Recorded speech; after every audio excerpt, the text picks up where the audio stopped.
Shuffle. Okay. Maybe I do need to be over here and you go over here. There we go. We'll figure this out eventually. Okay, so now we just finished our first game of Night Core, which I keep wanting to call Night Core. I'm going to make that joke as many much times as possible. Yeah. So let's go through our rankings here.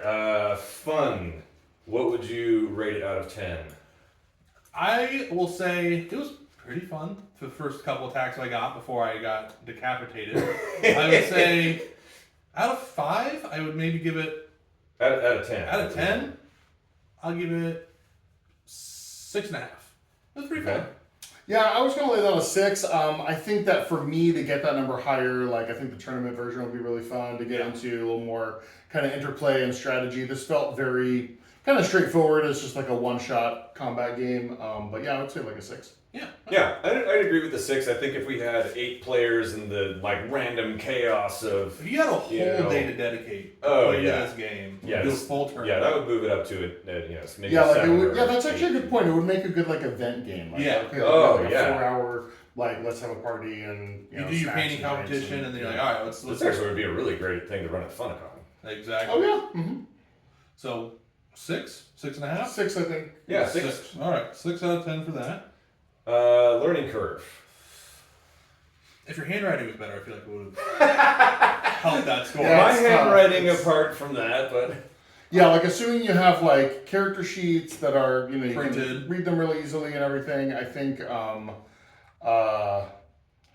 I don't know. I mean, I don't know how much the learning curve like accounts for like having to refer back to the rules a bunch as opposed to just being explained. I mean, I feel like it made sense very easily, but then there was a lot of kind of reference that was needed just because it has like that similar to D&D or role-playing game that's sort of like, oh, we got to look, there's enough items with specific mechanics, you got to look things up. So I would say for just being able to play out of the box, and so 10 would be like very easy. Super easy, like Uno. Yeah. I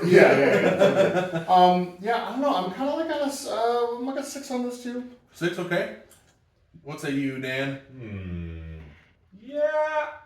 I'd say 6.5. Well, a little bit above, because it was easy enough to go, but I did have to refer back to things, and some of the things were like, how does that work? It was, I had to ask like, how does that work a couple of times. Right. I almost want to say 5. Okay. Just because you literally had to read the rules the entire time. Yeah.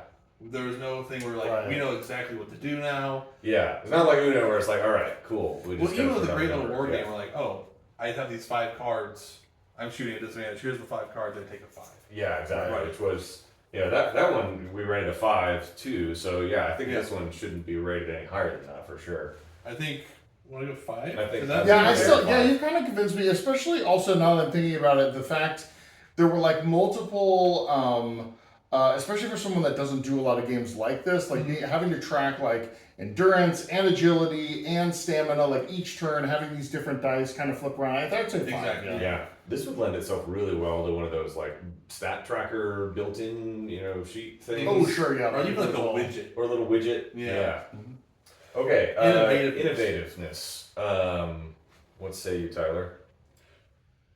I think it's a fun little skirmish game. I don't see it as like groundbreaking by any means.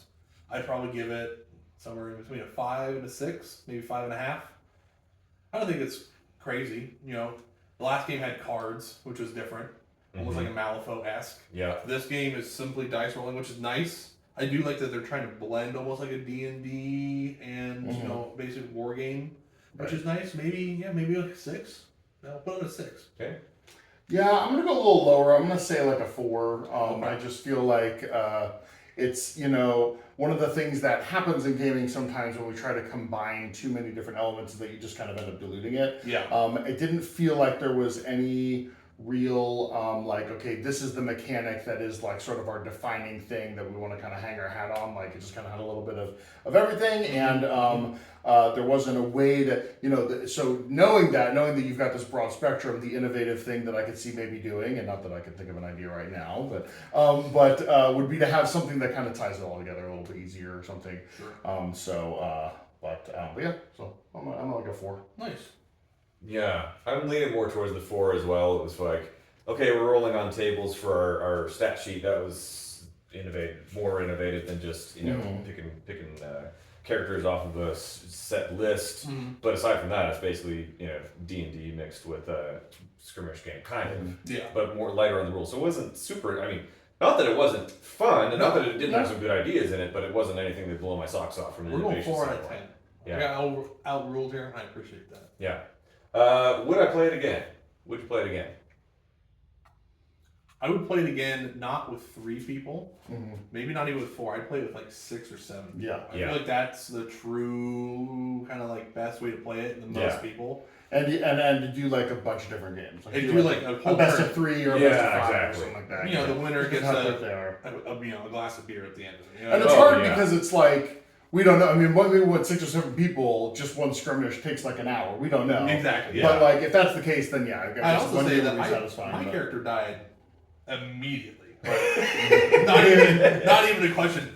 Immediately. So I feel like once the characters who are like the best prepared for it, kind of just start dominating it, then it's just like, okay, I got 4 people already out of the tournament. They're already working on their next thing. Maybe that's speed it up a bit. But I would play it again. Yeah.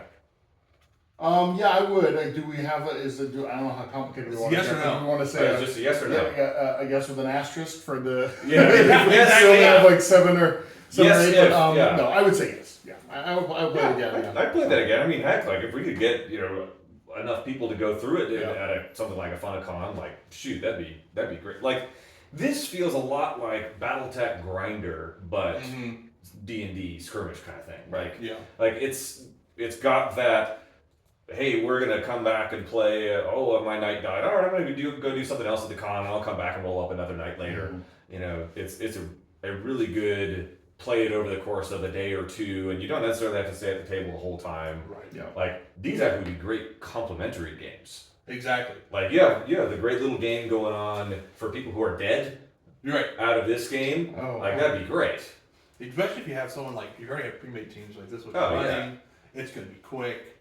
Because that game only took us, let's say, it was 10 minutes to play. Yeah.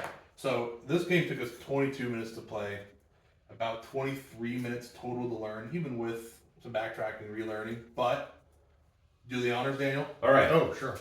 So where does that land us? I think that lands us right below. Right below.